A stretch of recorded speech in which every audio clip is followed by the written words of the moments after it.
योगीचा अधिष्ठात्री अमोघा सिद्धी जयाच्या घरी तो माता पुरी राज्य करी तया नमन श्री दत्तात्रेया तया नमन श्री दत्तात्रेया। श्री दत्तात्रेय महाराज की जय।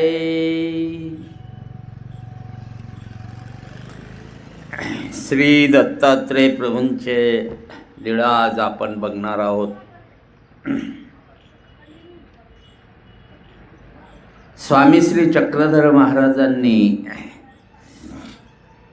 या सगळ्या लीळा स्वतः आपल्याला सांगितलेल्या आहेत दत्तात्रेय प्रभूंच्या। या मार्गाशी श्री दत्तात्रेय प्रभू अधिकारण।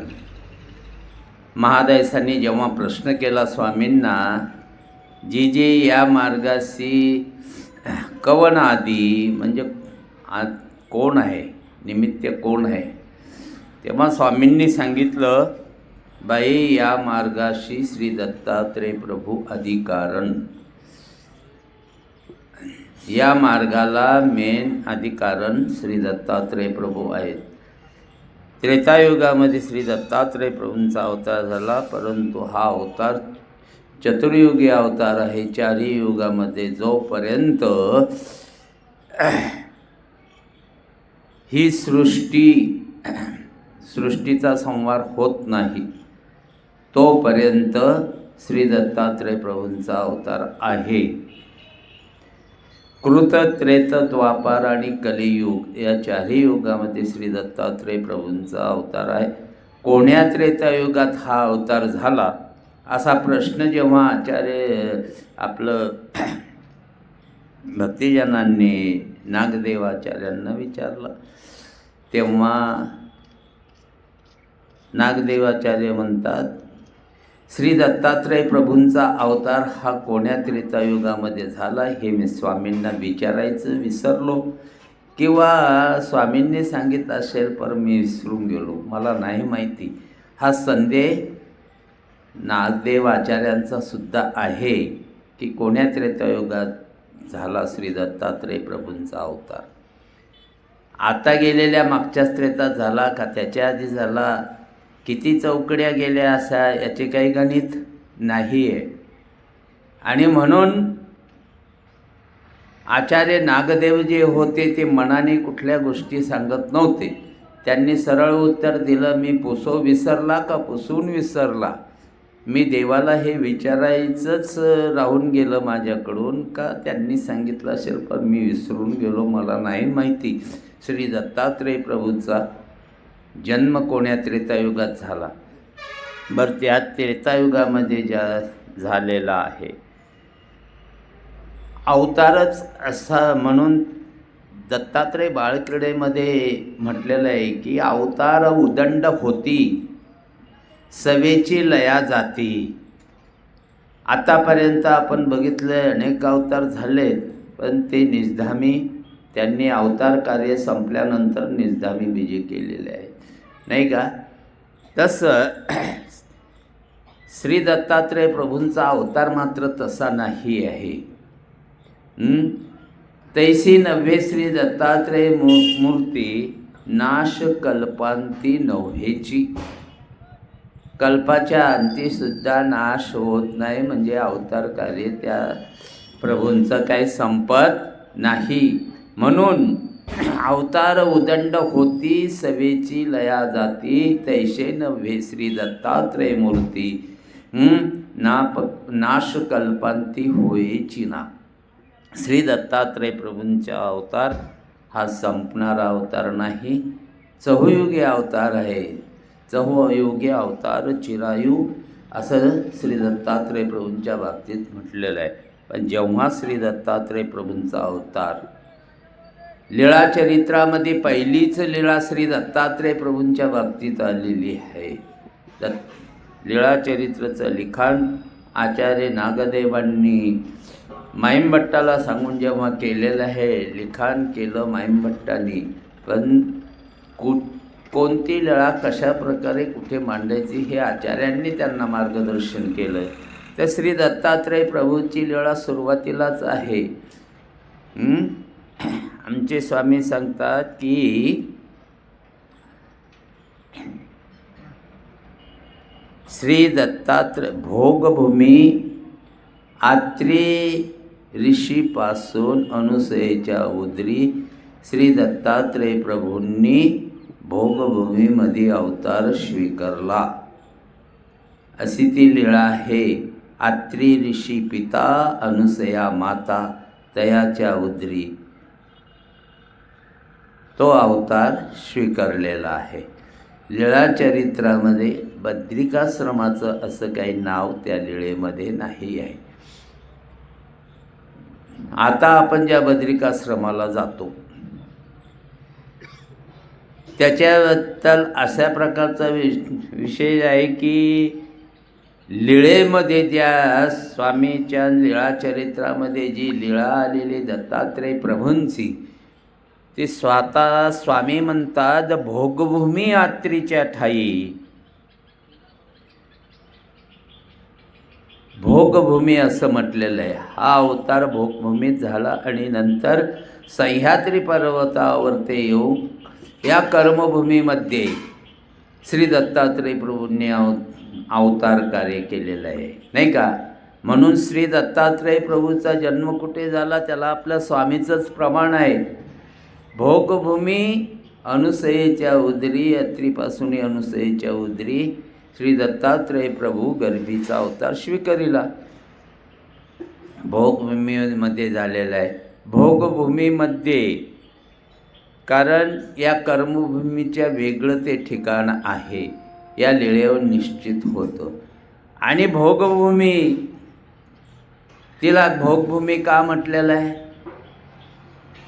ह्या सगळ्या गोष्टी आपल्याला माहिती पाहिजेत. का म्हणायचं भोगभूमी? दत्तात्रय प्रभूंनी भोगभूमीमध्ये अवतार स्वीकारला आणि अवतार परंपरे सांगताना किंवा नामामध्ये सांगितलेलं आहे. 5 नावं देवा स्वामींनी आचार्यांना निरूपण केले. 5 गुणनामी त्रिकाळ स्मरते, 5वा तो निरंतर स्मरेजे असं सांगितलं.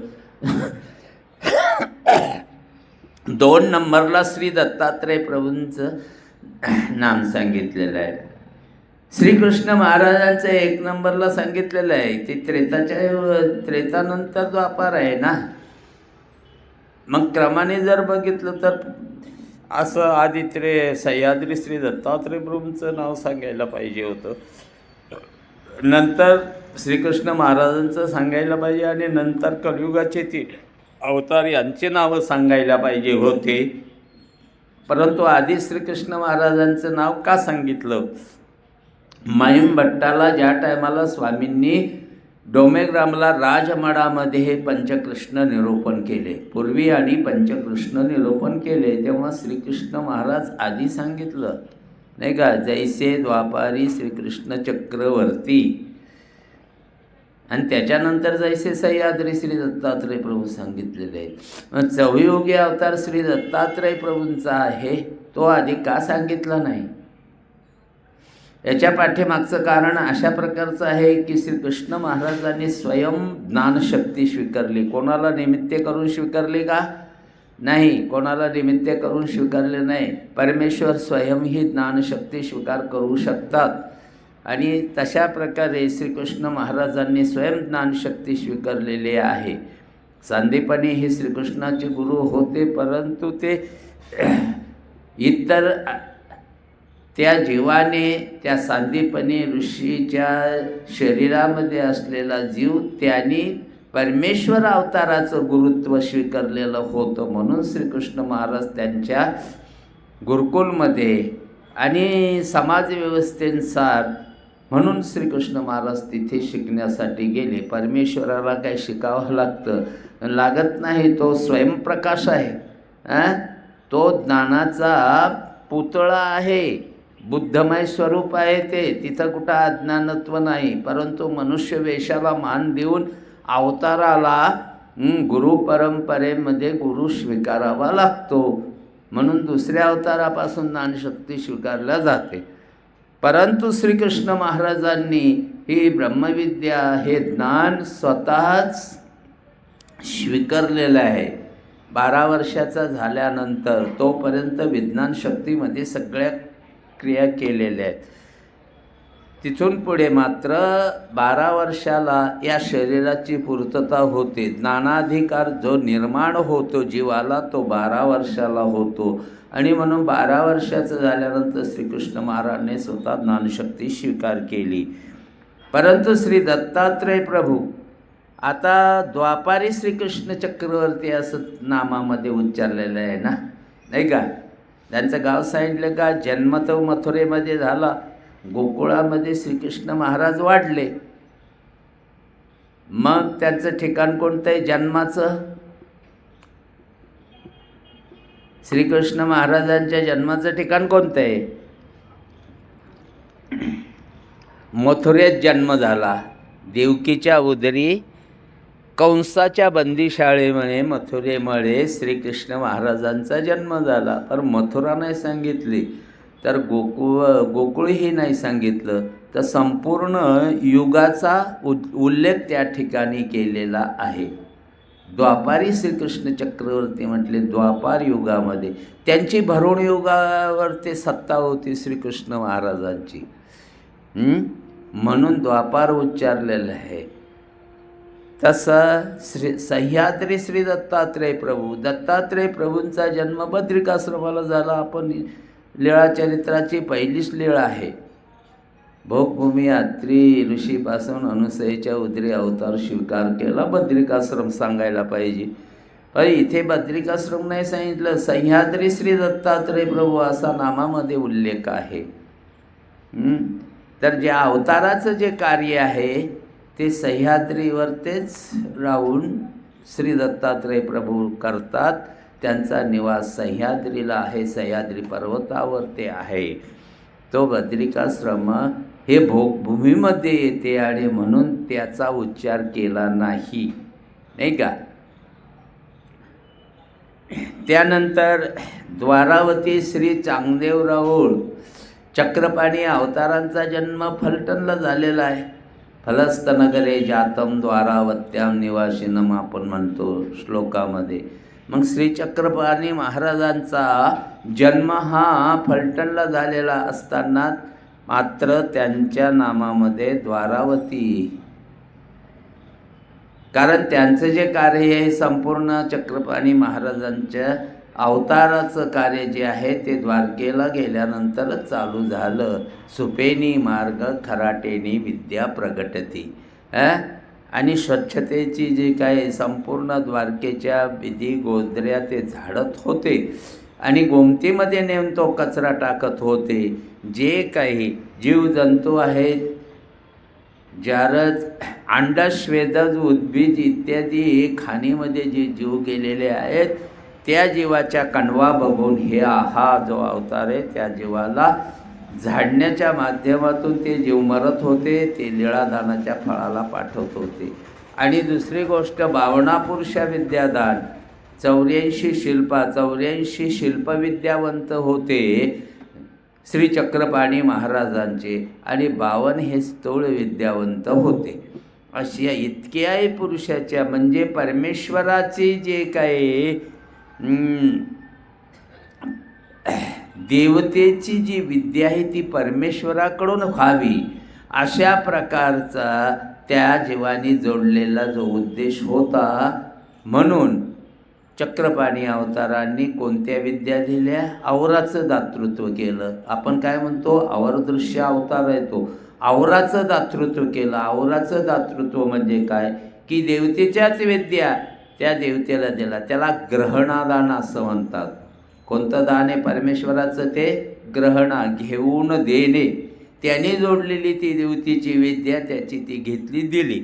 आमच्या स्वामींनी काटोलला उधळीनाथाची विद्या तुटसान झालेली होती ती पूर्ण केली, नाही का? काटोलला स्वामी जेव्हा गेले श्री चक्रधर महाराज, संपूर्ण अंगावर ते ओरखडे, उघडी श्रीमूर्ती होती. आणि काट्या ओराट्याने संपूर्ण शरीरावर ते त्या श्रीमूर्तीवर ते ओरखाडे म्हटलेले होते. भिक्षेच्या निमित्ताने काटोलला त्या ठिकाणी स्वामी गेल्यानंतर तो उधळीनाथ होता, तो यक्षिणीचा विद्यावंत होता.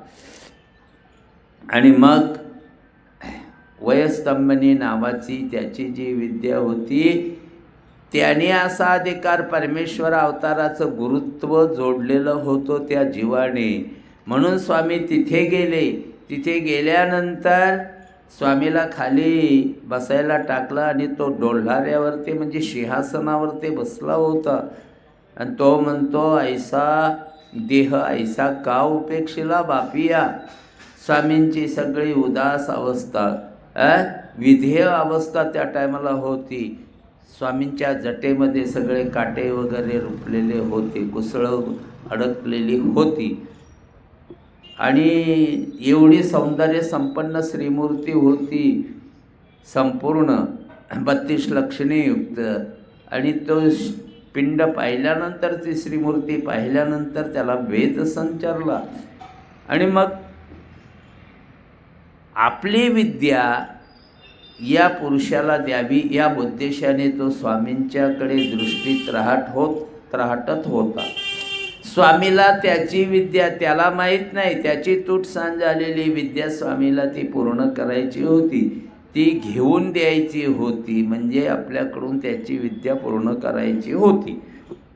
म्हणून स्वामी तिथे गेले, परंतु तो सिंहासनावरती बसलेला होता आणि स्वामी खाली बसलेले होते. स्वामींनी दृष्टीला दृष्टी मिळवली नाही. नंतर तो उतरला, स्वामींचा जटाभार सगळा विचारला, सगळे काटे बिटे होते त्याच्या सर्व काढले. श्रीमूर्ती पाण्याच्या कपडा पाण्यामध्ये भिजून सर्व श्रीमूर्ती अशा प्रकारे स्वच्छ केली, शरीर स्वच्छ केलं.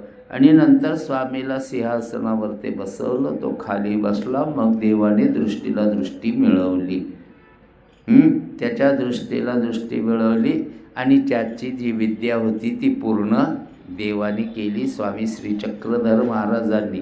आणि म्हणून आपण म्हणतो की स्वामींचा अवतार अजून आहे. विद्येच्या दसपट आयुष्याच्या दसपट आयुष्य वाढत असतं. म्हणून त्याची विद्या पूर्ण केली. म्हणून स्वामी 1000 वर्षपर्यंत तरी हे अवतार कार्य आपलं संपत नाहीत. आता किती झालेले आहेत स्वामीला जाऊन? तर 800 वर्ष, 805वी, कोणी म्हणतात 803वी, अशा प्रकारे 803 किंवा 805, 802 इतके वर्ष स्वामींना उत्तरापथे जाऊन झालेले आहेत. अजून तरी स्वामी 200 वर्ष तर निश्चितच आहेत ना. म्हणजे आपण दुसरा जन्म जरी घेतला तरी स्वामी आपले आहेत, घाबरायचं काम नाही. आणि तसेही कल्पांत सिद्धीचं आयुष्य परमेश्वर स्वीकारतात. अजूनही स्वामी राहू शकतात. आणि आचार्यांनी असं म्हटलेलं आहे, येणे श्री चक्रधरे अवतारे, जो नुद्धरे तो कहीची नुद्धरे मा नुद्धरेची. म्हणून परमेश्वराचं उद्धरण कार्य हे काही संपत नाही, शेवटचा जीव उद्धरेपर्यंत. कारण या अवताराचं वैशिष्ट्य आहे की जीव उद्धरायाचेच वेषण स्वामींनी स्वीकारलेलं आहे. कोण्या अवताराला काही वेषण आहे, कोण्या अवताराला काही वेषण आहे, परंतु श्री चक्रधर महाराजांना मात्र जीव उद्धरण्याचंच वेषण स्वीकारलेलं आहे का नाही. म्हणून प्रत्येक अवताराचा जन्म झाला तेच ठिकाण सांगितलं जातं असं नाही. त्यांच्या कार्यावर ते हा सगळं अवलंबून असतं. द्वारावतीकारांचा जन्म म्हणजे चक्रपाणी अवताराचा जन्म फलटणला झालेला असता, त्या नामामध्ये मात्र द्वारावती सांगितलेले. कारण अवताराचं जे कार्य आहे ते द्वारकेला केलं त्यांनी, फलटणला नाही केलं. फलटणला इतर लीळा केल्या, परंतु ज्यासाठी तो अवतार झालेला होता, अवर विद्येचं दातृत्व आणि लीळादान दातृत्व हे संपूर्ण जास्त कार्य द्वारकेला केलं आणि म्हणून द्वारावती त्यांच्या नावामध्ये अव्यक्तून हा स्वीकार त्या स्वरूपाच्या ठिकाणी असतो आणि तेच नाम योग्यताकारक असतं आणि म्हणून आपल्या स्वामींनी आचार्यांना ते नाम सांगताना जैसे द्वारावती श्री चांगदेव सांगितलेलं आहे. त्याच्यानंतर रुद्धपुरी श्री गुंडम राऊळ. प्रत्येक अवताराचं तसंच आहे. श्री प्रभू महाराजांचा जन्म कुठे झाला तुम्हाला आहे माहिती नाही का? कुठे झाला? रिद्धपूरला झाला का? मग कुठं झाला? काटसूरला झाला. जन्म कुठं झाला?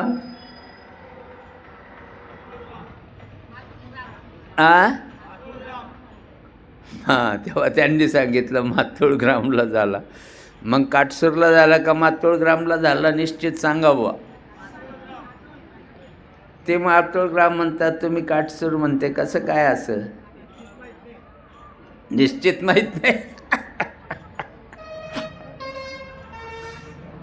अहो, गर्भसंभूती ही काटसूरला झाली, पण जन्म कुठं झाला? मातोळग्रामला झाला ना.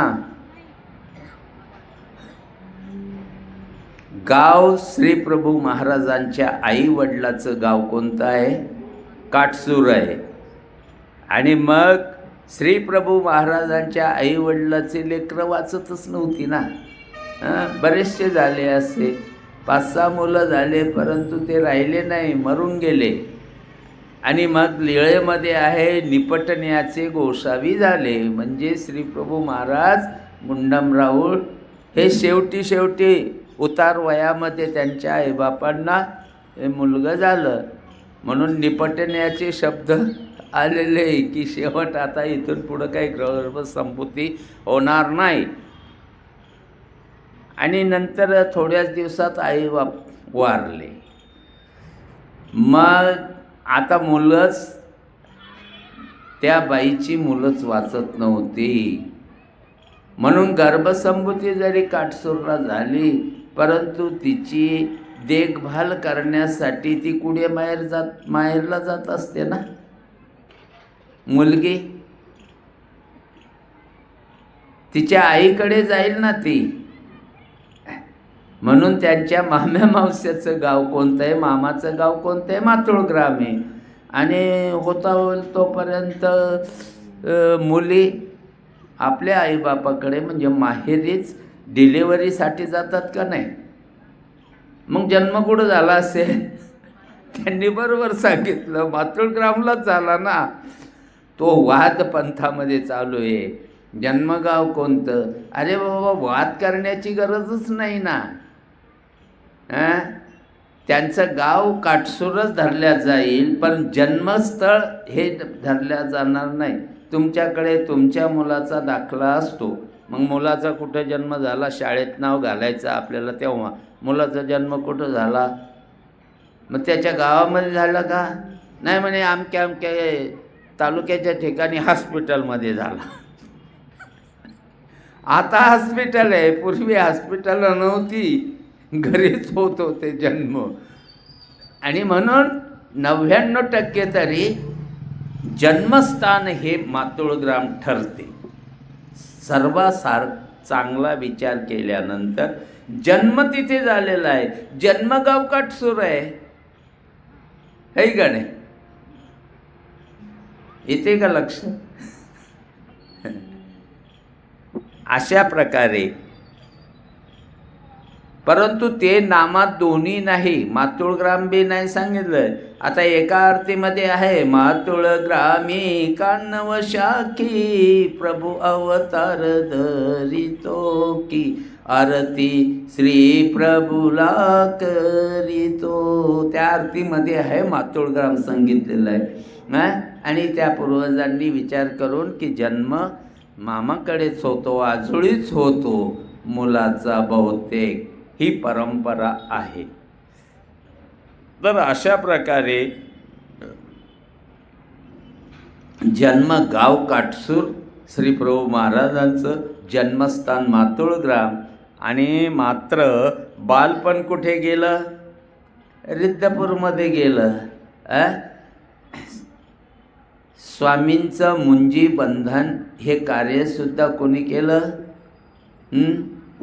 रिद्धपुरी मुंजी बंधन केले, ती को उपाध्यान. आरतीमध्ये आहे का नाही? मूर्तीमध्ये, मूर्ती वर्णनामध्ये आहे ते, नाही का? मुंजी बंधन स्वामीचं तिकोपाध्यांनी रिद्धपूरला केलं. 7व्या वर्षी किंवा 8व्या वर्षी मुंजी बंधन होतं आणि तिथून वेद पठन करण्याचा अधिकार निर्माण होतो. ब्राह्मण कुळामध्ये मुंजी बंधन केल्याशिवाय त्याला शाळेत टाकता येत नाही म्हणून. आणि ते मुंजी बंधन कोणी केलं? आपण तर रिद्धपूरला गेल्यानंतर केशव नायकाच्या आवारामध्ये स्थान करतो, पण तिथे मुंजी बंधनाचं स्थान नाहीच आहे. कुठे केलं मग? मग आपण जेव्हा ज्या ज्या स्थानाला जातो ना, याची सगळी माहिती पाहिजे. आता तुमच्याकडे आता श्रीप्रभू महाराजांचं लीळाचरित्र येते आहे, पण ती लीळा वाचल्यानंतर ती लीळा आपल्या हृदयामध्ये ठसली पाहिजे. ज्या ज्या ठिकाणची स्थानं आपण केली, त्या ठिकाणची स्थानं केल्यानंतर ती आपले त्या ठिकाणची जाऊन आपल्याला जरी माहीत नसली, आपल्याजवळ पुस्तक नसलं, पण कुणीतरी आपल्याजवळ असते ना, मग त्यांच्याकडून ती लीळा तिथे विचारल्यानंतर विशेष योग्यता ती होणार आहे. जाऊन नसुद्धा डोकं टेकून उपयोग नाही. त्या ठिकाणी गेल्यानंतर त्या ठिकाणची लीळा काय आहे, कोण्या भक्ताला ज्ञान दिलं आहे, कोणाला विद्या दिली, कोणाला स्थिती दिली, इथे काय कार्य केलं आहे, हे जर आपण त्या स्थानाच्या ठिकाणी गेल्यानंतर ते आपल्या मेंदूमध्ये फिट बसतं. मग नंतरही तुम्ही इथूनही लीळा आठवली तर काही अंशी तुम्हाला ती योग्यता होणार आहे का नाही? इथून मी योग्यता होणार आहे. आम्ही माहूरला गेलो, दत्तात्रेय प्रभूंच्या ज्या स्थानाच्या ठिकाणी गेलो त्या स्थानाची लीळा तिथे जाऊन तुम्ही ऐकली की इथे स्वामींनी काय केलं, ते स्थान, ते ठिकाण आणि त्या ठिकाणची लीळा तुमच्या मेंदूमध्ये फिट होणार. हृदयामध्ये एकदा फिट झाल्यानंतर सकाळी तुम्ही नामस्मरणाच्या टायमाला निश्चितच ते तुम्हाला ते आठवेल, तसं आठवणार नाही. आता बरेच जणांनी तुम्ही माहूर केलेलंच असेल, नाही का? केलेलं आहे. मग माहूर जर केलेलं आहे तर सांगा तुम्ही माहूरला किती स्थानं आहेत? किती स्थानं केली तुम्ही माहूरला?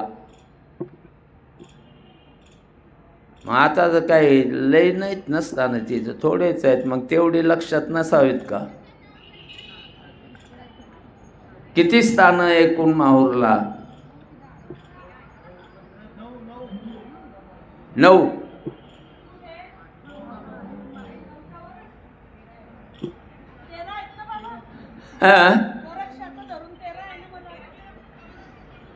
एकूण 18 स्थानं निघत आहेत तिथे. आता मी सांगतो, तुमच्या लक्षात येईल तर बघा. तुम्हाला जायचंच आहे. आता पुढे पंचावतार उपार ठरवलं आहे वैशुताईंनी, तुम्हाला जायचं आहे, नाही का? आणि आता गेल्यानंतर चांगलं लक्षात ठेवा, देवल्य ऋषी महातापसी तेने लिंग आकाशी वाढविले. स्वामीच माहूरला गेले प्रथम कशासाठी? देवल्याचा गर्व हरण करण्यासाठी, नाही का? देवल्य ऋषी होता, त्या ऋषीने त्याला इतर सगळ्या सिद्धी प्राप्त झालेल्या होत्या, परंतु देवी देवतेकडे मोक्ष नाही. मग मोक्ष आहे कोणाकडे? तो जो मोक्ष देणार आहे त्याला मला पाहायचं आहे, त्याचं दर्शन मला झालं पाहिजे. त्याला माहीत नव्हतं दत्तात्रेय प्रभू हे पूर्ण परब्रह्म परमेश्वराचे अवतार आहेत म्हणून. पण जो कोणी मोक्षदाता आहे, मग त्याने काय केलं? तो दररोज काशीला स्नान करायला जात होता आणि तिथून कमंडलूमध्ये वाळू घेऊन यायचा, कमंडलूमधून, आणि ते कमंडलू इथे आणून रेचवायचा ती वाळू. अशा प्रकारे त्यांनी उपक्रम चालू करा आणि तपश्चर्या करायचा, ध्यानस्थ बसायचं. ते कमंडलूतली वाळू टाकल्यानंतर एका दिवसामध्ये 3.5 फूट लिंग वाढत होतं. किती? 3.5 फूट लिंग असं वाढायचं. असं करता करता करता ते लिंग आकाशाला टेकायला लागलं. अर्थात सगळ्या देवी देवता, स्वर्गीच्या 33 कोटी देवता, स्वर्गीचा मुख्य कोण आहे? इंद्र, चंद्र, सूर्य. इंद्र हा त्याच्या सिंहासनावर ते बसलेला आहे. आणि मग इंद्र, चंद्र, सूर्य हे सगळे भयभीत झाले. अरे बापरे, आता आपलं आधिपत्य जाते. ब्रह्मदेवाचं तिथे काही चाले ना.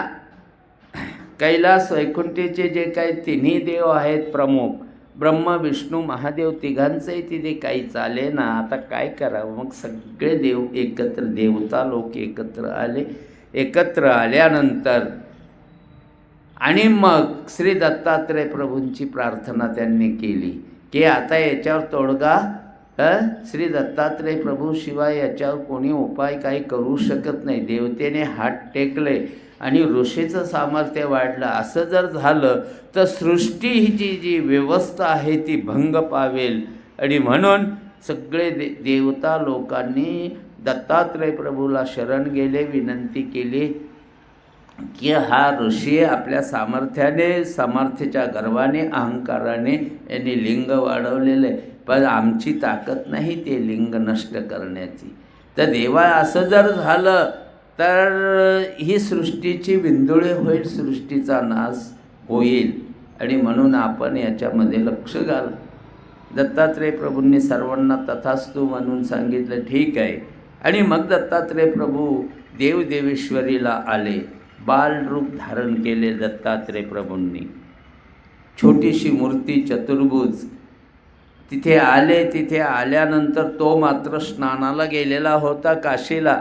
श्री दत्तात्रय प्रभू महाराज इथे आले आणि विशाल मूर्त धारण केली आणि स्वर्गाला टेकलेलं ते लिंग जे आहे त्या लिंगावर ते हात ठेवला. असा एवढी उंच विशाळ मूर्ती. परमेश्वराला काही अशक्य आहे का? काहीच नाही. हात ठेवला आणि ते लिंग खाली दाबलं. परंतु त्याची निशाणी म्हणून 3.5 हात ते लिंग वरती ठेवलं. म्हणजे माणसाच्या उंचीचं तेवढं त्याचं अस्तित्व म्हणून ते शिल्लक ठेवलं. आणि तिथे कृष्णावळीचं झाड होतं. शेजारी आहे ना, कृष्णावळीचं स्थान म्हणतात त्याला. तिथे जाऊन बाळ रूपामध्ये श्री दत्तात्रय प्रभू महाराज बसलेले आहेत.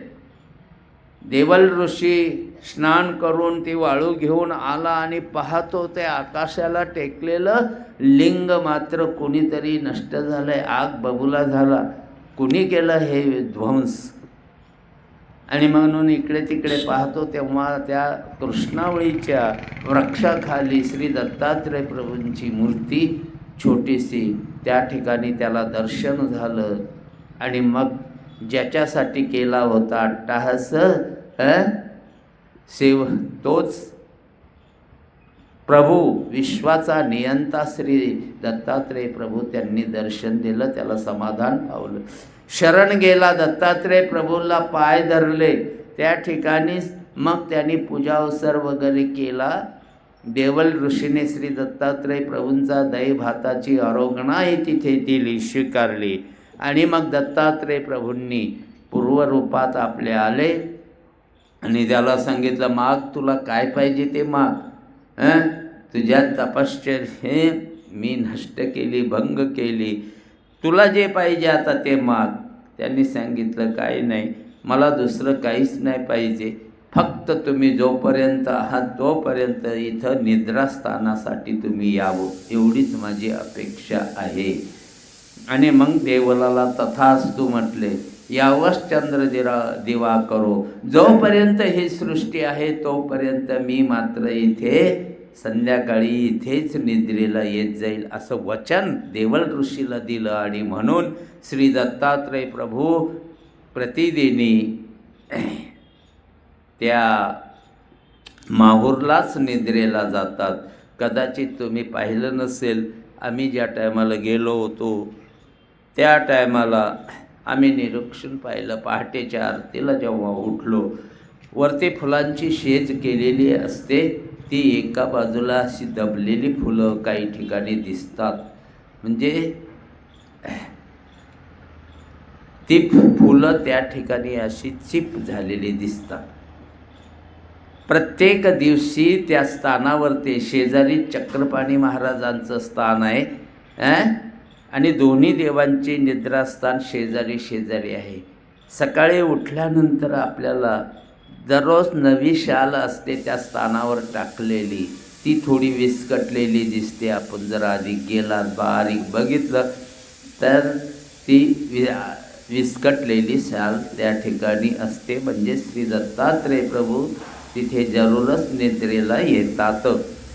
अशा प्रकारे म्हणून त्रेतायुगामध्ये अवतार झाला, पण कोण्या त्रेतायुगात झाला हे माहीत नाही. आचार्यांनीही तो संदेह आपला दाखवलेला आहे की मला निश्चित माहीत नाही कोण्या त्रेतायुगामध्ये श्री दत्तात्रय प्रभूंचा जन्म झाला आणि अवतार स्वीकारला.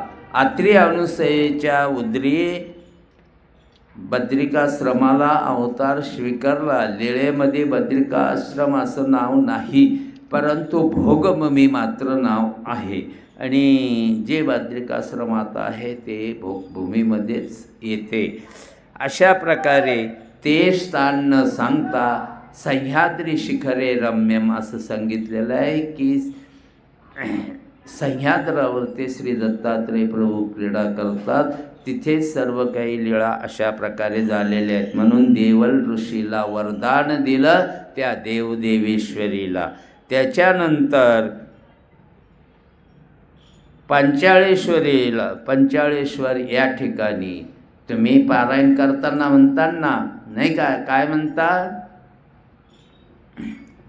ज्या टायमाला तिथे गोदावरी नव्हती, त्या टायमाला ज्या टायमाला गंगा नव्हती, तेव्हा श्री दत्तात्रय प्रभूंनी आत्मतीर्थाची निर्मिती केली नाही का गोदावरी आल्यानंतर आत्मतीर्थाची निर्मिती आहे? नाही.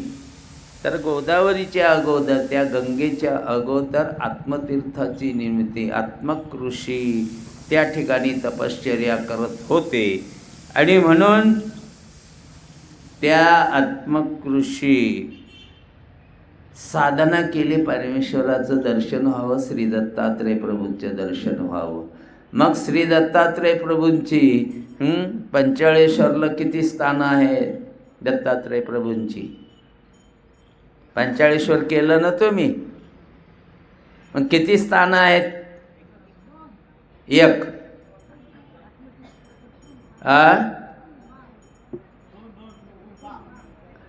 गुंफा एक आणि आत्मतीर्थ एक. दोनच आहेत का? 3 स्थानं आहेत तिथे.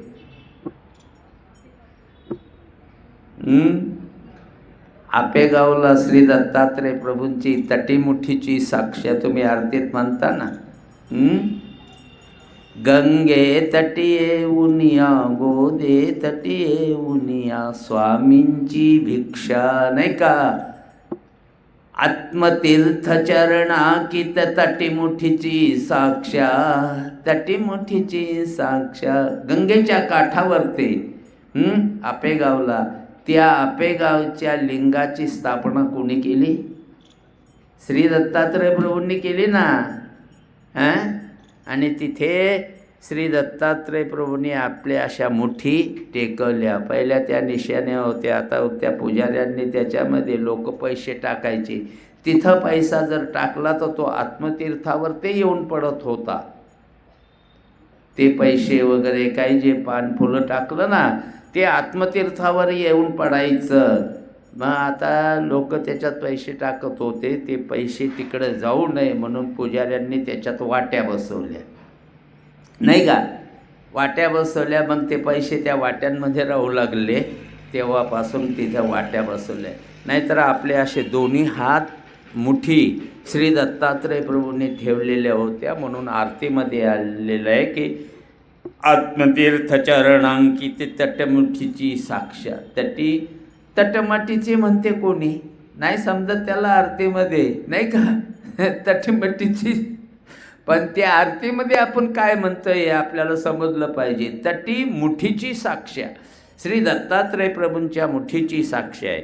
बरं, श्री दत्तात्रय प्रभूंचं स्थान आहे का ते फक्त? हां, केलं ना तुम्ही दंडवत तिथे नमस् केलं का ते लिंग आपेगावचं? नाही केलं का? दोन्ही अवताराचा संबंध त्या लिंगाला आहे नाही का? श्री चक्रधर महाराजांनी तिथे लिंगाला विडा वाहिलाय. 5 ठिकाणी स्वामी श्री चक्रधर महाराजांनी लिंगाला स्पर्श केला. त्याच लिंगाला स्पर्श करायचा असतो म्हणून परमेश्वर त्याच्यावर ते, कारण हे जे काही आहेत मेन ठिकाणं देवतीचे जिथं असतात तिथे गर्दी असते. आणि या जड पाषाणामध्ये जेव्हा जडत्वच्या जीवाचं संपादकत्व देवता करते, त्या जीवाने जर कणव जोडलेली असेल तर परमेश्वराला त्या वस्तूला स्पर्श करावा लागतो. आणि म्हणून श्री दत्तात्रय प्रभूंच्या तिथं स्थान आहेत. परंतु नंतर ते लिंग बसवलं त्याच्यामध्ये देवतेने चांगल्या जीवाचं एकाचं जडत्वीच्या जीवाचं संपादकत्व केलं. त्याची कणव पाहून त्याला तिथून काढायचं असतं म्हणून देवानेही तिथे विडा वाहिला. आपल्या देवाने तिथे गेल्यानंतर उपाध्ये होते, आचार्य होते बरोबर. आणि आचार्यांना नागदेव आचार्यांकडे देवाने विडा मागितला. मग विडा मागितल्यानंतर यांनी आपले पानं बिनं आणलेले होते, सुपारी नारळ वगैरे हे काढून दिलं. देवाने तो नारळ धुवून आणायला सांगितला. नारळ धुवून आणायला सांगितला कारण नारळाची पोती भरल्यानंतर त्याला त्या भरणाराचे काढणाराचे पाय वगैरे लागलेले असतात. म्हणून अशा प्रकारचा अपवित्र वस्तू पहिलं श्री दत्तात्रय प्रभूचं तिथं अधिष्ठान आहे आणि त्याला हे नारळ व्हायचे आहे आपल्याला, तर ते अपवित्र वाहता येत नाही म्हणून पाण्याने धुवून काढायला सांगितलं, पाण्यात बुडून आणायला सांगितलं. नंतर पानं दिली, ती पानं मात्र बरोबर नव्हती आणि मग ती पानं देवाने वापस केली. चांगली पानं दे म्हणे. काय देव विडा देतो काय? खारीक खोबरं वगैरे जे काही दिलं ना, सुपारी, बारीक सुपारी आणि बारीक खारीक दिली. आणि तेव्हा स्वामी म्हणतात, काय देवविडा देतो का तू? देवविडा म्हणजे तुम्ही आजही बाजारामध्ये जर गेला तर त्याला तुम्ही विडावसर जर मागितला तर बारीक सुपारी असते, ती खिडकी असते, हे का नाही? खारीक बी तशीच असते, जे माणूस खाणार नाही अशा प्रकारची खारीक, लवंगा तशा प्रकारच्या, वेलदोडे तसे प्रकारचे असतात.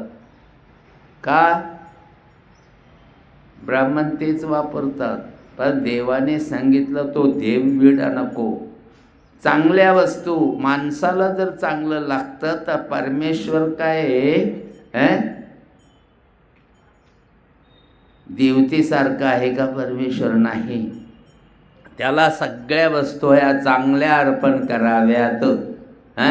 म्हणून देवाने चांगला नारळ, पानंही चांगली, शेवटी ती त्या माधानाच्या पाण्यामध्ये पानं धुवायला लावली देवाने.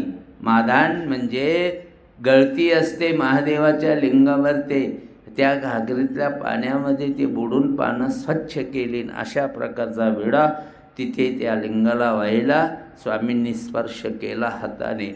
त्या ठिकाणी ज्या जडत्वाच्या जीवाचं संपादकत्व झालं होतं तिथून काढलं. श्री गोविंद प्रभू महाराजांनी सुद्धा ज्या टायमाला जेवायला बसले एक दिवस आणि कोळ विहिरीला जो काटा म्हणजे तिथं मोठा दरवाजा होता, त्या दरवाजाला लाकडाचे असे खिळे होते. पूर्वी डोमेग्रामलाही दरवाजा होता, त्याला बी असे लाकडाचे खिळे किंवा काही ठिकाणी लोखंडाचे असे खिळे बसवलेले असतात. का? पूर्वीच्या राजवाड्याला असे दरवाजे का होते तर परचक्र आलं मग दुसऱ्या राजाच्या सैन्यांनी हत्तीने धडका मारून तो दरवाजा तोडला जात होता, तो तुटू नये म्हणून त्याला असे खिळे बसवलेले असतात, लोखंडाचे असतात, कुठे जुने दरवाजे असले त्याला लाकडाचे खिळे होते. तर त्या कोळविरीला हे तो कोळेश्वराचं जे मंदिर होतं त्याच्या त्या दरवाजाला ते लाकडाचे खिळे होते. त्या काट्यामध्ये, त्याला काटा असं म्हटले, त्या काट्यामध्ये जडत्वीच्या जीवाचं संपादकत्व होत होतं. म्हणून श्री प्रभू बाबा जेवता जेवता उठले आणि पळत जाऊन तो काटा ज्या ठिकाणी त्या जीवाचं संपादकत्व देवतेने केलं, ज्या काट्यामध्ये, तो काटा मोडला हाताने धरून असा श्री प्रभू बाबांनी. त्याचप्रमाणे पाच लिंगी विडा वाहण्याचं कारण हेच आहे. म्हणून विज्ञानेश्वरी, मध्यमेश्वरी, गटसिद्धनाथी, अंबेनाथी, त्र्यंबकेश्वरी 5 ठिकाणी देवाने लिंगाला विडा वाहिला आहे. तर हे विज्ञानेश्वराचं स्थापना जी केली दत्तात्रेय प्रभूंनी, तिथे स्वतःचा स्पर्श आहे. ज्या ठिकाणी परमेश्वर अवताराचा स्पर्श झालेला असतो त्या ठिकाणी कुठल्याही देवतेचं सामर्थ्य त्या ठिकाणी राहत नाही.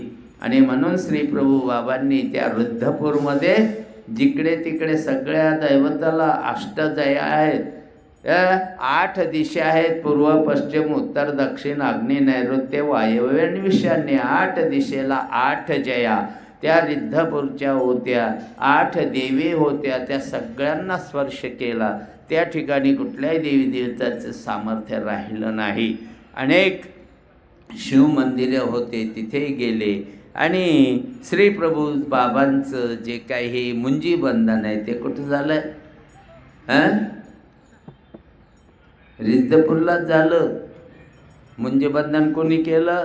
ते कोपाध्यायाने केलं. बंदेश्वरी मुजी बंधन केले ती कोपाध्यानं. बंदेश्वरीचं स्थान आहे तिथे. बघा आता जाधववाडींच्या बाबांनी ते संपूर्ण मंदिर श्री प्रभू कुठे नाही सापडले म्हणजे तिथे सापडायचे बंदेश्वरीला.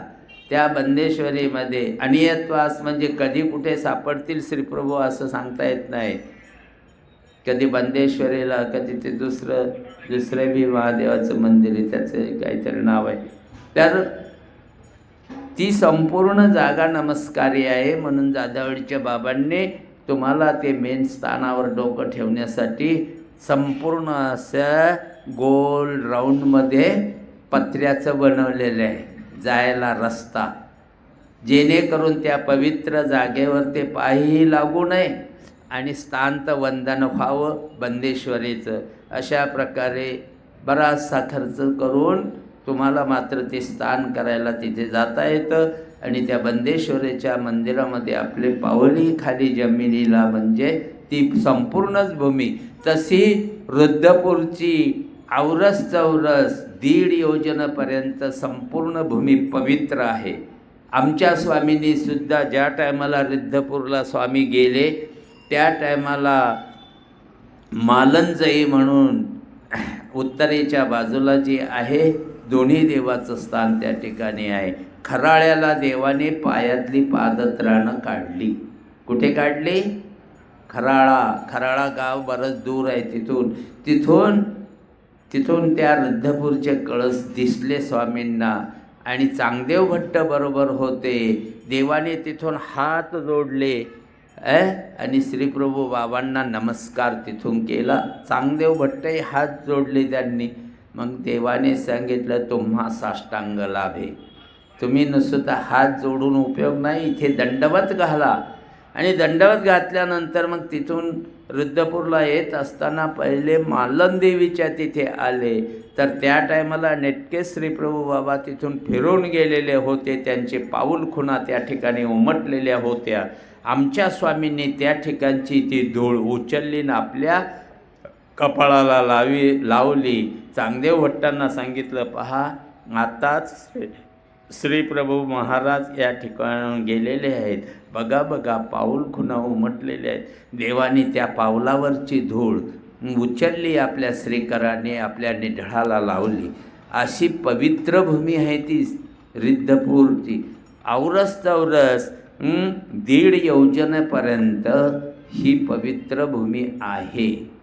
आणि म्हणून वास्तविक तिथे तर चप्पलही घालायलाच नको, पण इतके काटे वगैरे झाले, प्रत्येक स्थान करायचं म्हटलं तर आपल्यासारखा तरी बिगर चप्पलचा चालू शकत नाही. सांगायचं तात्पर्य की श्री प्रभू महाराजांचं सुद्धा जन्म एका ठिकाणी झालेला आहे, परंतु रुद्धपुरी श्री गुंडमराऊ नावामध्ये आलेलं आहे. त्यांचं 125 वर्षे आपलं अवताराचे कार्य आणि जीवोद्धरणाचं कार्य हे रुद्धपूरमध्ये श्री प्रभू बाबांनी केलं. आणि श्री दत्तात्रय प्रभूंनी हे माहूरला स्थित राहून परिभ्रमण मात्र नित्यदिनी चालू आहे. दररोज काशीला स्नानाला जातात. त्याच्यानंतर 12 वाजता आत्मतीर्थावर ते भोजनासाठी जातात. त्याच्यानंतर नाही का दुपारचे भोजन झाल्यानंतर त्याच ठिकाणी जे गुंफा आहे, वरती गुंफा आहे जिथे दर्याप्रकर भावांचा मार्ग शेजारीच राहतो, ती जुनं गुंफा दत्तात्रय प्रभूंची गुंफा आणि श्री चक्रधर महाराजांचे दोन्ही अवताराचा संबंध तिथे आहे. ते गुंफा आहे. म्हणून पांचाळेश्वरला 3 स्थान आहे. माहूरला किती स्थान आहे श्री दत्तात्रय प्रभूचे? आता देवदेवेश्वरी म्हणजे त्या देवल्येचं लिंग स्पर्श केला, दाबलं, 1 स्थान झालं का? निद्रास्थान शेजारी आहे त्याच्या, तिथे चक्रपाणी अवताराचंही स्थान आहे. चक्रपाणी अवताराचा शेजारी ओट आहे. मग श्री दत्तात्रय प्रभूची जरी धरले तरी एक लिंगाला स्पर्श केला, दुसरा निद्रा जिथे कायम झोपतात, निद्रा करतात ते स्थान, आणि कृष्णावळीचे 1 स्थान. किती झाले? 3 स्थानं झाले.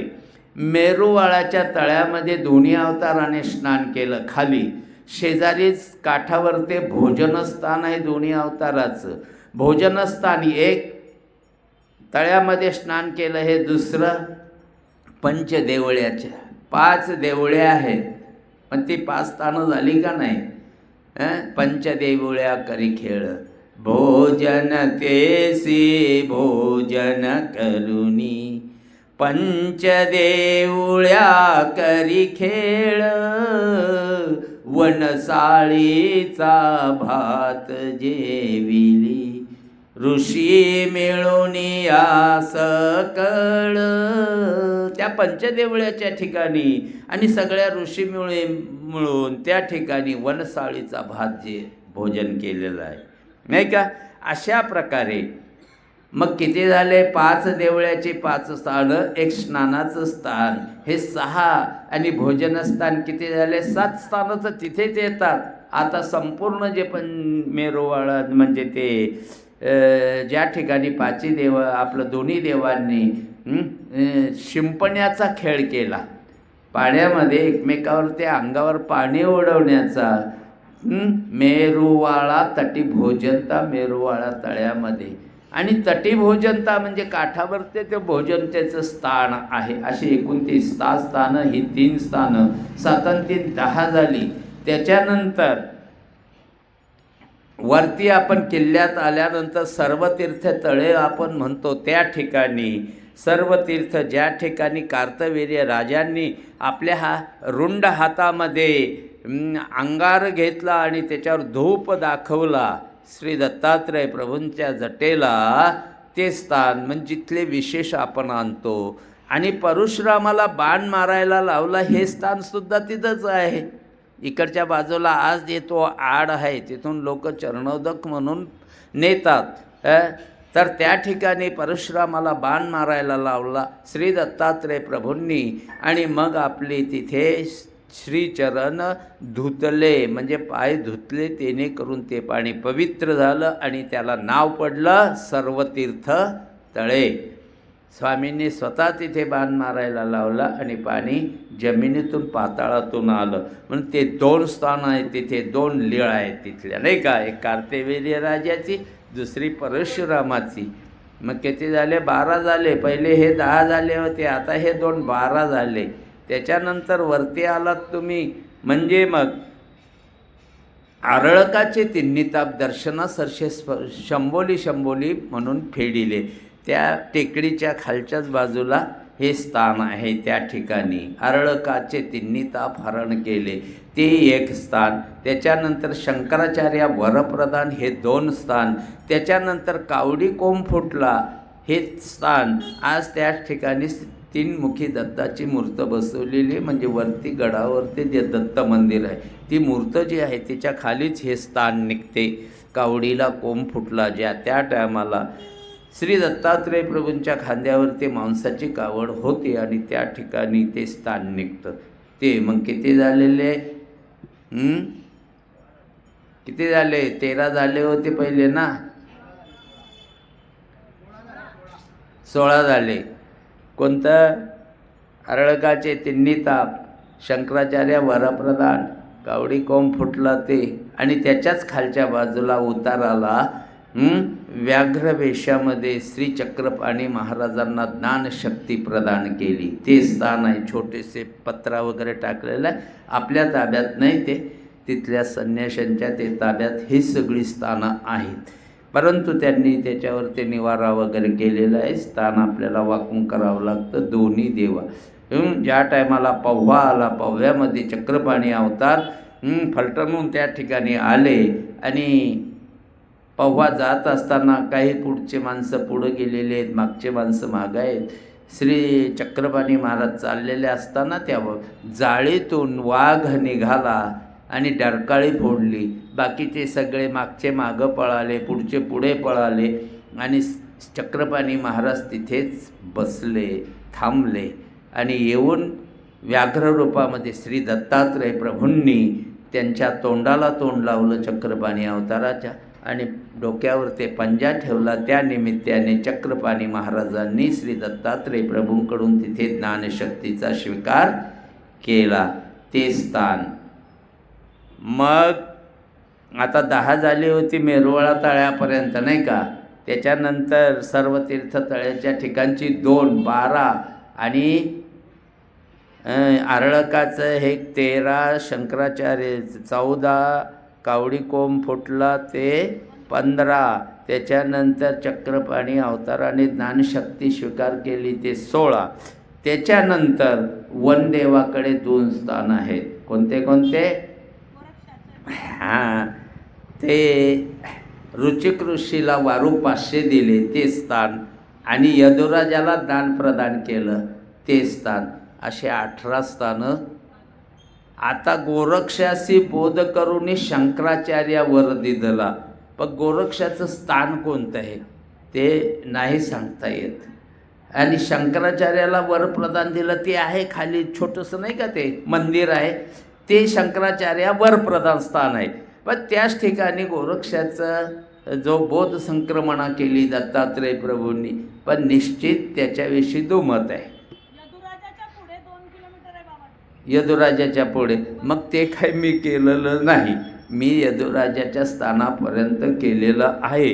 कदाचित असेल तर दुसऱ्या वेळेस निश्चितच तुमच्या सांगण्याप्रमाणे मी प्रयत्न करेन.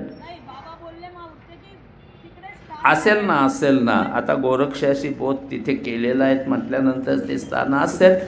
परंतु आता पूर्वी तर खूप जंगल होतं ना, आताही जंगल आहे. हां असेलही. तर मग ते धरलं तर मग 19 स्थानं माहूरला निघत आहेत. आज तिथे आपल्याला करण्यासाठी 18 स्थानं आहेत. त्याच्यानंतर ही स्थानं पंचाळेश्वरची 3 स्थानं आहेत. एक आत्मतीर्थ आहे, दुसरी गुंफा आहे आणि तिसऱ्या आपेगावच्या तटीमुठीची साक्षा, म्हणजे ज्या लिंगाची स्थापना श्री दत्तात्रय प्रभूंनी केली, असे 3 स्थानं दत्तात्रय प्रभूचे तिथे निघतात. इतके स्थानं या कलियुगामध्ये श्री दत्तात्रय महाराजाचे आहे. बद्रिकाश्रमाला स्थान पोथीमध्ये त्याला स्थान नाही. पूर्वजांनी का लिहिलं नाही? त्यांना जागाच निश्चय, कारण ते भोगभूमीमध्ये म्हणून त्यांनी सोडूनच दिला तो विषय, की ते स्थान भोगभूमीमध्ये म्हटल्यानंतर आपल्याला योग्यताच नाही. अवताराला जर योग्यता तिथे नाही, अवतार उद्धरण जर तिथे करू शकत नाही, मग ते स्थान द्यायचं कसं? म्हणून पूर्वजांनी स्थान निर्देश ज्यांनी केला त्यांनी तिथे दाखवलेलं नाही. तिथे आपण आता मूर्त बसवली बाबांनी, औरंगाबादच्या बाबांनी श्री दत्तात्रय प्रभूंची मूर्त आणि ही अनुसयाची गुंफा. आता हे लोक अलीकडे सांगतात ही अत्री ऋषीची गुंफा आणि अनुसयाची गुंफा, मात्र ते आपल्याला योग्य नाही. तर अशा प्रकारे यदुराजा दानप्रदान, त्याच्यानंतर ऋषिकेशीला वारो 500 दिले. अजून बऱ्याचशा निळा राहिलेल्या आहेत. आपला टाईम संपला आहे का? पहा, बोलता बोलता टाईम निघून जातो आणि 11 वाजून 9 मिनटं झाली. तर हे महाराज की जय.